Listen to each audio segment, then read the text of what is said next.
નમસ્કાર, હું છું પરવીન પઠાણ અને ગુજરાતની વાત પ્રોગ્રામમાં તમારું સ્વાગત કરું છું।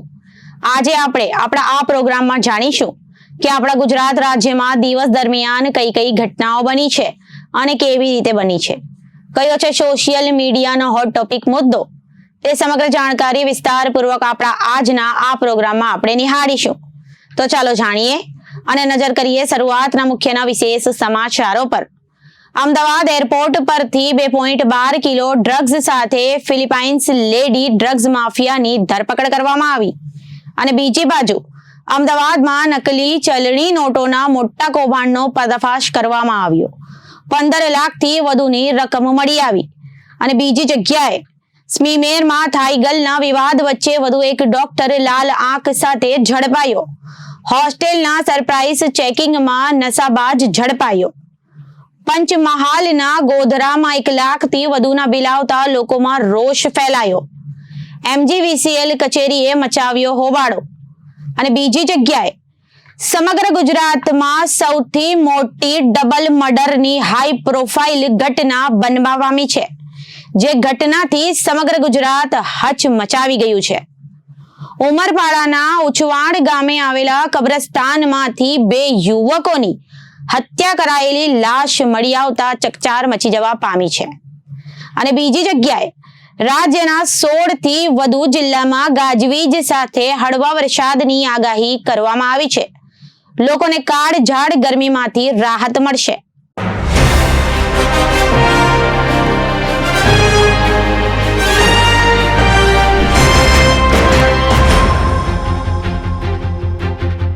હવે જોઈએ સમાચારો વિગતવાર। ગાંધીના ગુજરાતમાં અવારનવાર દારૂ અને ડ્રગ્સ પકડવામાં આવે છે, ત્યારે હાલમાં એરપોર્ટ પરથી ફરી એક વખત ડ્રગ્સ ઝડપાયું છે। એનસીબીની ટીમને મળેલી ચોક્કસ માહિતીના આધારે ટીમ તૈનાત કરવામાં આવી અને અમદાવાદ એરપોર્ટ પર ઉતરતા જ શંકમંદ ફિલિપાઇન્સની એક મહિલાને તપાસ માટે કોર્ડન કરવામાં આવી। પ્રાથમિક તપાસ કરાતા મહિલા પાસેથી સ્કૂલ બેગમાંથી સંતાડેલું 2.12 કિલોનું હેરોઇન મળી આવ્યું હતું। તે મહિલા પાસેથી તમામ ડ્રગ્સ કબજે કરવામાં આવ્યું છે। એનસીબીએ તે મહિલાની ધરપકડ કરી અને પ્રાથમિક તપાસ કરવામાં આવી હતી। તપાસ કરતા સામે આવ્યું કે મૂળ ફિલિપાઇન્સની 41 વર્ષીય મહિલા હેરોઇન ડ્રગ્સની હેરાફેરી કરવા માટે જ અમદાવાદ એરપોર્ટ પર આવી હતી। પકડાયેલ મહિલા આરોપીનું નામ જીનાલિન પડીવાન લિમોન છે, જેની હાલ એનસીબીએ કાયદેસરની ધરપકડ કરી વધુ પૂછપરછ કરવા માટે 1 દિવસના રિમાન્ડ પર એનસીબીએ મેળવ્યા છે। એનસીબી તરફથી મળતી માહિતી અનુસાર ફિલિપાઇન્સની આ મહિલા આરોપી જીનાલિન પડીવાન લિમોન ગુજરાતમાં ડ્રગ્સ પહોંચાડવા માટે જ આવી હોવાનો ખુલાસો થયો છે। મહત્વની વાત એ છે કે પૂછપરછ દરમિયાન એ પણ સામે આવી હતી કે પકડાયેલ મહિલા આરોપી જીનાલિન પડીવાન લિમોન અગાઉ પણ 2 વખત ડ્રગ્સની હેરાફેરી માટે ભારત આવી ચૂકી છે। વર્ષ 2022 એપ્રિલ અને જૂનમાં મહિલા દિલ્હીમાં આવી હતી અને હવે ત્રીજી વખત વિઝિટમાં અમદાવાદ એરપોર્ટ પર ઉતરી હતી। મહિલા આરોપી જીનાલિન પડીવાન લિમોન અંગ્રેજી ભાષા જાણતી હોવાથી એનસીબીએ તેની ભાષામાં પૂછપરછ કરતા આરોપી મહિલાએ કબૂલ્યું હતું કે તે એક કન્સાઇનમેન્ટ ભારતમાં સપ્લાય કરવા માટે ભારતીય ચલણ મુજબ આરોપી મહિલાને 4.17 લાખ રૂપિયા મળવાના હતા। જો કે હવે એનસીબીએ આ ડ્રગ્સને કોર્ટલને પકડવા ચક્રો ગતિમાન કર્યા છે અને એ દિશામાં તપાસ શરૂ કરી રહી છે। મહિલા ડ્રગ્સ માફિયા આરોપીને હેરોઇન ડ્રગ્સ કોણે અને ક્યાંથી આપ્યું હતું અને અમદાવાદમાં કોને સપ્લાય કરવા માટે આવી હતી, એ બાબતે પૂછપરછ શરૂ કરાઈ છે। શહેરમાંથી નકલી ચલણી નોટોના મોટા કૌભાંડનો પર્દાફાશ થયો છે। અમદાવાદમાંથી 15 લાખથી વધુની નકલી ચલણી નોટો મળી આવી છે। જુહાપુરાના રોયલ અકબર પાસેથી નકલી નોટો પકડાઈ હોવાની માહિતી સામે આવી રહી હતી। 15,30,000ની કિંમતની નકલી ચલણી નોટો મળી આવી છે। 500, 200 અને 100ના દરની નકલી નોટો મળી આવતા ચકચાર મચી જવા પામી છે। તમને જણાવી દઈએ કે આ મામલે સીઆઈડી ક્રાઇમે 3 આરોપીઓની ધરપકડ કરી છે। મળતી માહિતી પ્રમાણે જુહાપુરા 15 લાખથી વધુની નકલી ચલણી નોટો મળી આવી છે, જેમાં સીઆઈડી ક્રાઇમે સતીશ કુમાર ઉર્ફે વિક્કી જીનવા, અનિલ કુમાર ધોબી અને કાલુરામ મેઘવાલની ધરપકડ થઈ છે. આ ત્રણેય આરોપીઓ મધ્યપ્રદેશમાં મકાન ભાડે રાખી નકલી નોટો છાપતા હતા. લાખોની કિંમતની આ નકલી નોટો જુહાપરાના મોઇન બાપુને આપવાના હતા એવું પ્રાથમિક તપાસમાં સામે આવ્યું છે. વિવાદોનું ઘર બની ગયેલી સુરત મહાનગરપાલિકા સંચાલિત સ્મીમેર હોસ્પિટલની હોસ્ટેલમાં ચાલતા રંગરેલીઓના વિવાદ હજુ થમ્યો નથી. ત્યાં જ એક બીજા ડોક્ટરની કાળી કરતૂત સામે આવી છે. રેસિડેન્ટ ડોક્ટરે જાણે સ્મીમેરની હોસ્ટેલને અડ્ડો બનાવી દીધો હોય તેવી રીતે એક પછી એક ડોક્ટરના પરાક્રમ ખુલી રહ્યા છે. ત્યારે ફોરેન્સિક વિભાગના ડોક્ટર હોસ્ટેલની સરપ્રાઇઝ ચેકિંગમાં લાલ આંખ સાથે સામે આવ્યા હતા, જેથી તપાસ કરતા દારૂના નશામાં હોવાનું સામે આવ્યું હતું. ડોક્ટર ઋત્વિક દરજી દ્વારા થાઈગલ હોસ્ટેલમાં લાવવાનો મામલો હજી થમ્યો નથી. ત્યાં સુધી વધુ એક વિવાદ સામે આવ્યો છે.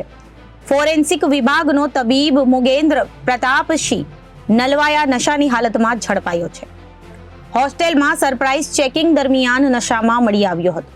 પાલિકાના ડેપ્યુટી કમિશનર સ્મીમેર ડીન સહિતની ટીમ હોસ્ટેલમાં તપાસ અર્થે નીકળી હતી, જેની તપાસમાં હોસ્ટેલના એક રૂમમાંથી ફોરેન્સિક વિભાગનો તબીબ નશામાં મળી આવ્યો હતો.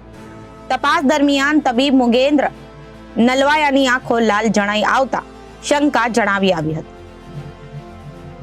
જે બાદ સ્મીમેર હોસ્પિટલમાં તપાસ કરતા નશો કર્યો હોવાનું પુરવાર થયું હતું, જેથી તબીબને વરાછા પોલીસના હાથે સોંપાયો હતો.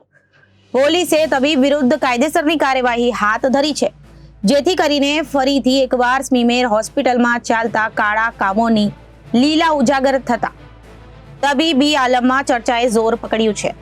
પંચમહાલના ગોધરામાં સ્માર્ટ મીટરનો વિરોધ યથાવત છે. સ્માર્ટ મીટર ધારકોને 1 લાખથી વધુના બિલનો મેસેજ આવતા ગ્રાહકોએ MGVCL કચેરીમાં પહોંચી અધિકારી સમક્ષ રોષ ઠાલવ્યો હતો. વીજ ગ્રાહકોના રોષને જોતા MGVCLએ સ્માર્ટ મીટરની એપ્લિકેશન તાત્કાલિક અસરથી બંધ કરાવી હતી.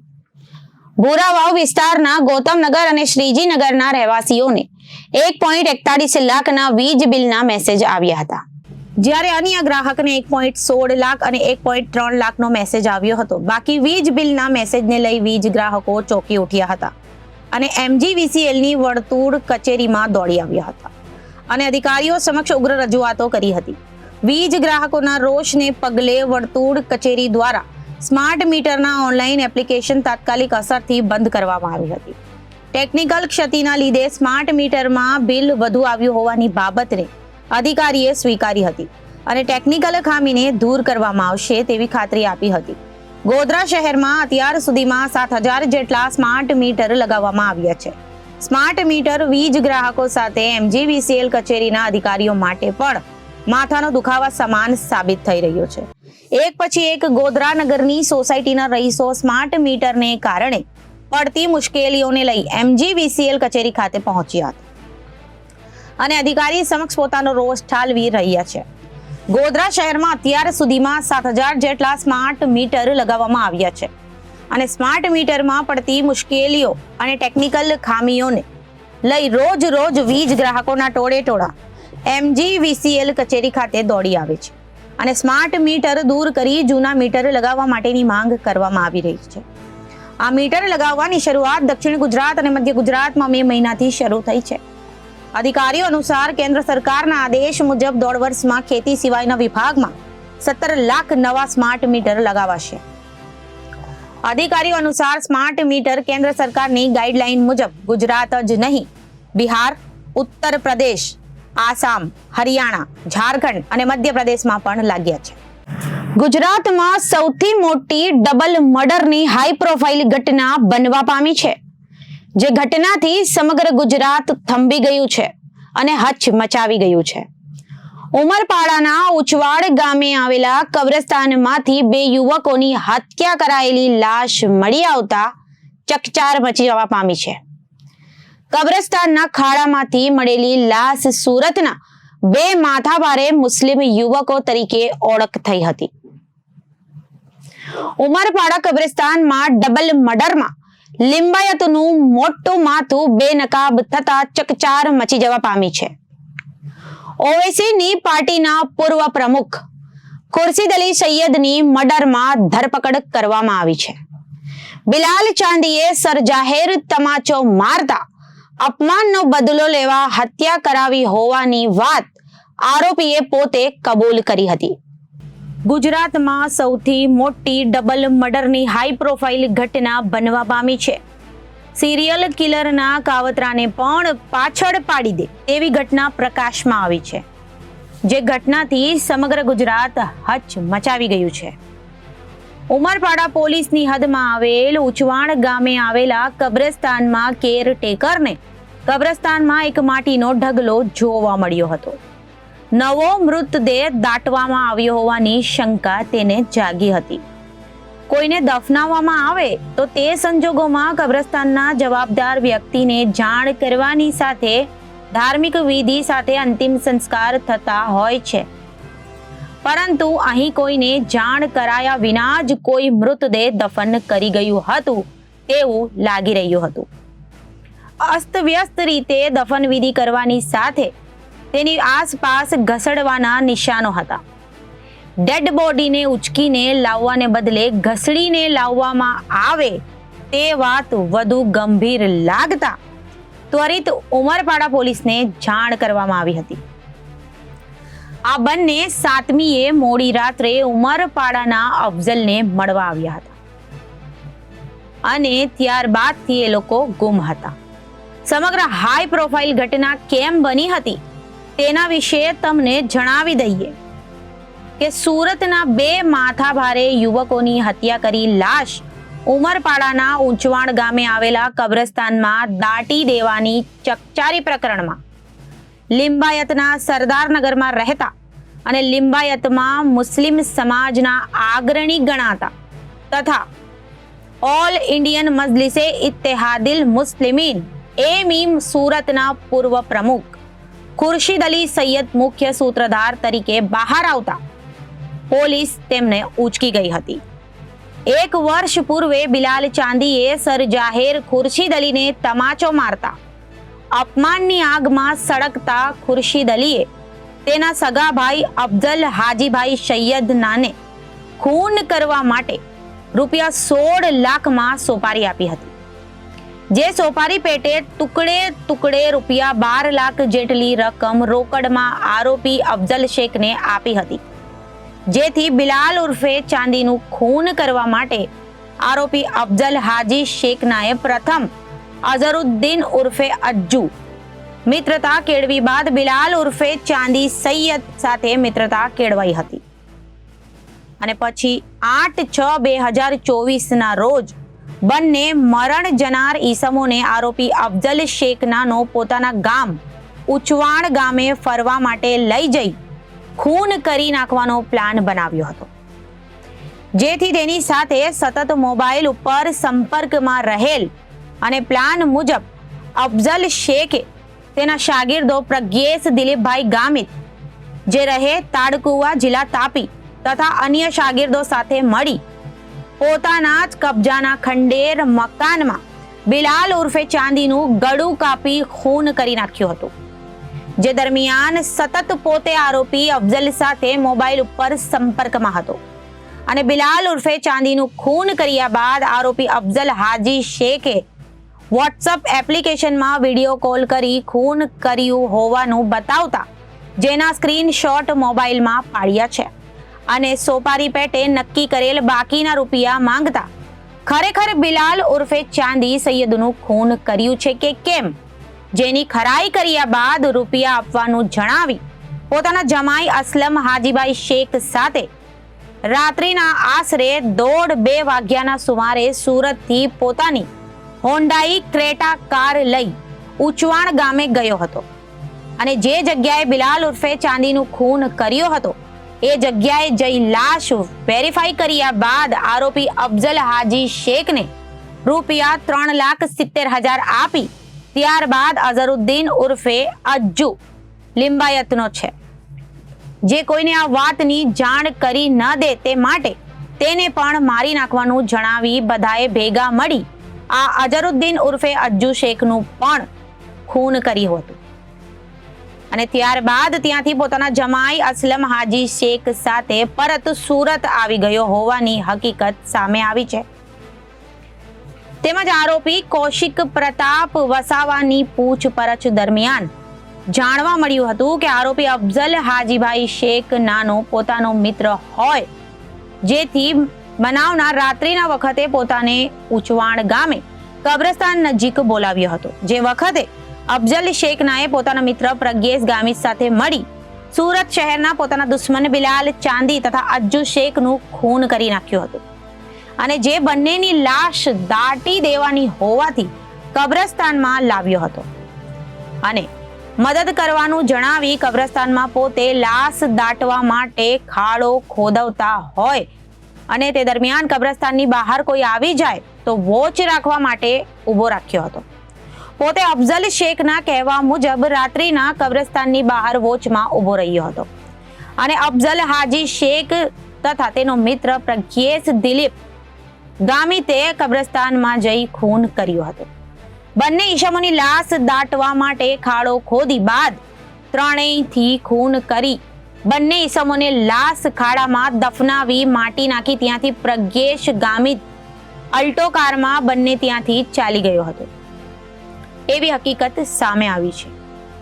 જેના આધારે વધુ તપાસ કરી ખૂન કરનાર મુખ્ય આરોપીઓની તથા તેઓએ ઉપયોગ કરેલ અલ્ટો 4-વ્હીલર કારની તપાસ કરી વ્યારાથી શોધવામાં આવી હતી અને FSLની મદદ મેળવી તપાસ કરાતા લોહીની હાજરી તથા અન્ય પુરાવો મળી આવ્યા હતા તથા પકડાયેલા આરોપીઓને સાથે રાખી જે જગ્યાએ ખૂન કર્યું હતું, જે મોજે ઉછવાડ ગામે મસ્જિદ ફળિયામાં આરોપી અફઝલ હાજી શેખના કબજાના ખંડેર મકાનમાં જગ્યા બતાવતા સદર જગ્યાએથી ખૂન કરવા ઉપયોગ કરેલ મોટો તીક્ષ્ણ ધાર દાળવાળો ચપ્પુ તથા મોટી માત્રામાં લોહીની હાજરી મળી આવી હતી.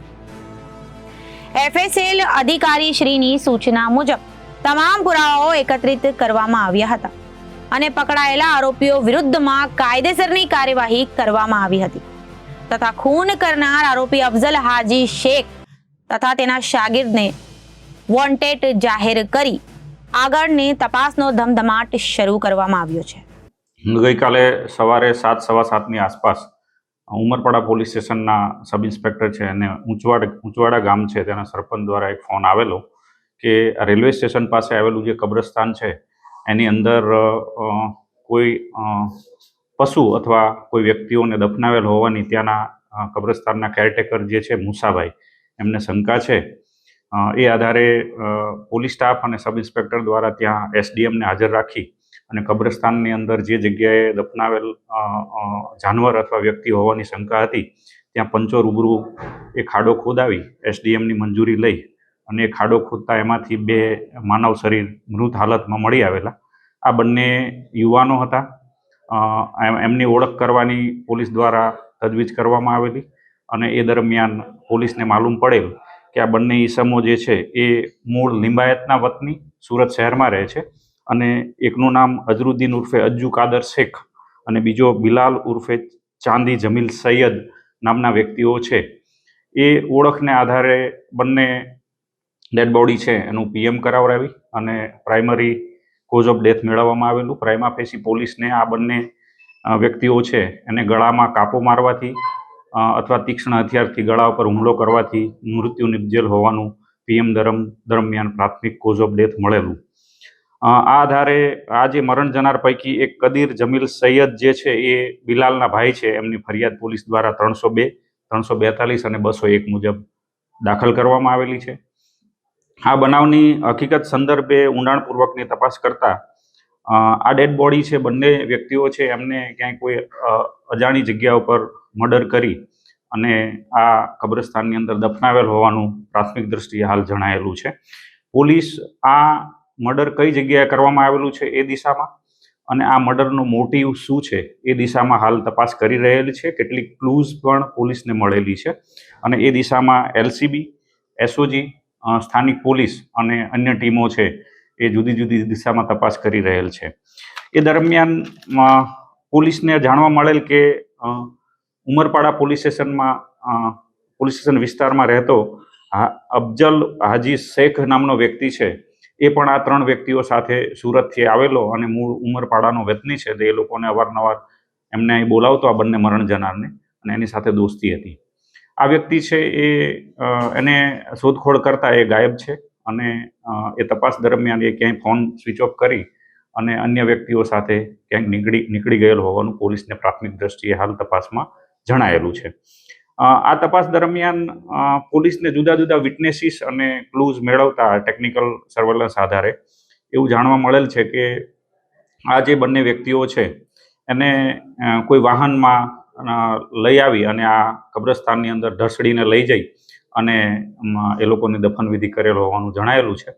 એટલે એ દરમિયાન પોલીસને એક અલ્ટો કાર છે એ ગુનામાં વપરાયેલ હોવાનું જાણવા મળતા એ વ્યારા ખાતે કોઈ જગ્યાએ રોડ ઉપર મૂકેલી અને એને પોલીસ દ્વારા કબજે લેવામાં આવી છે. એની FSLની તપાસણી કરાવવાની તજવીજ ચાલુ છે.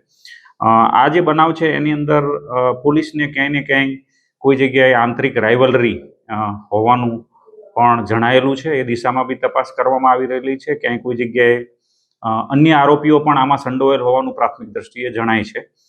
એટલે એ દિશામાં પણ પોલીસ દ્વારા હાલ તપાસ કરવામાં આવી રહેલ છે.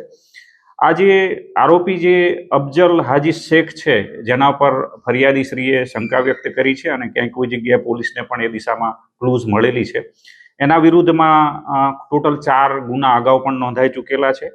એમાં એના વિરુદ્ધમાં દાંતા પોલીસ સ્ટેશનમાં બનાસકાંઠામાં 302નો ગુનો 2007માં નોંધાયેલો છે, માંગરોળમાં 399 મુજબનો 2008માં નોંધાયેલો છે, અને ઉમરપાડામાં 498 ક મુજબનો અને જુગારધારા મુજબનો ગુનો અગાઉ નોંધાયેલો છે. આ આરોપી છે એ ક્રિમિનલ ઇન્ટિસિડન્ટ ધરાવે છે, એ જેલમાં રહી ચૂકેલો છે અને જેલવાસ કાપીને આવેલો આરોપી છે. એટલે એ દિશામાં પણ પોલીસ તપાસ કરી રહેલ છે.